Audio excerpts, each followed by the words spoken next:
అది ఎందుకు అంత అలజడి? వాళ్ళు మొదటి నుంచి కూడా జనసేన ప్రస్థానం ఎప్పుడు కూడా కేవలం రాజకీయ అంశాల గురించే కాదు, రాష్ట్ర ప్రజలను దృష్టిలో పెట్టుకుని, మన భవిష్యత్తును దృష్టిలో పెట్టుకుని మేము వేసే ప్రతి అడుగు కూడా రాష్ట్ర నిర్మాణం కోసం, మన ప్రజల కోసం నిలబడాలని పవన్ కళ్యాణ్ గారి నాయకత్వంలో కష్టపడి మేము పనిచేసుకుంటూ ముందుకు వస్తున్నాం. మా రాజకీయ వ్యూహంలో భాగంగా మేము ఒక పార్టీతో పొత్తు పెట్టుకుంటే వైఎస్ఆర్సీపీ పార్టీకి ఏం సంబంధం? ఎందుకు అంత అలజడి?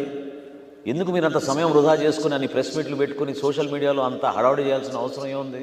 దానికి 100 కోట్ల రూపాయలు ఖర్చులు పెట్టి ఇంకా 3 నెలలు కూడా లేదు కదా. ప్రజలే మీకు సరైన విధంగా బుద్ధి చెప్తారు, ఇంటికి పంపిస్తారు మిమ్మల్ని.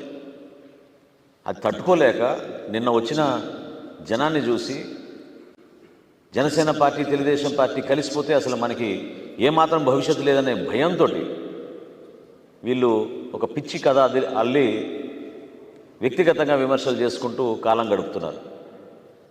మీలో దమ్ము ధైర్యం ఉంటే నిలబడండి. ప్రతి ఒక్కరు కూడా ఎవరైతే ఈరోజు ప్రెస్ మీట్లు పెడుతున్నారో ఇదే మంత్రులు, ఇదే శాసనసభ్యులు, మీరు రేపటి రోజున క్షేత్రస్థాయిలో నిలబడండి. మీరు వైఎస్ఆర్సీపీ అభ్యర్థులుగా అసలు మీ టికెట్లు ఉన్నాయో లేదో తెలియదు, నిలబడి పోటీ చేయండి. మేము ధైర్యంగా నిలబడతాం. ప్రజలు చెప్తారు దానికి సమాధానం.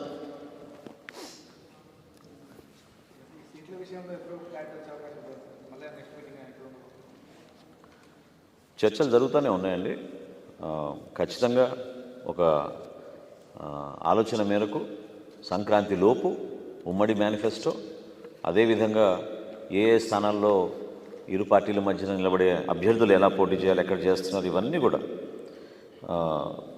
ఖచ్చితంగా ప్రజలకి అర్థమయ్యే విధంగా, ప్రజలకి దగ్గరయ్యే విధంగా మా వంతు మేము ఒక ప్రయత్నం తొందరగా అవ్వాలని మేము చేస్తున్నాం.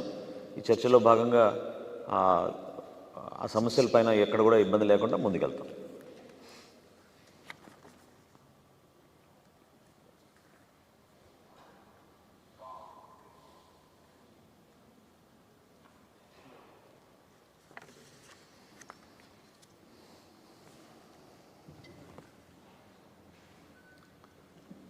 అంటే చాలా వాస్తవాలు మీరు అడిగిన ప్రశ్నకి.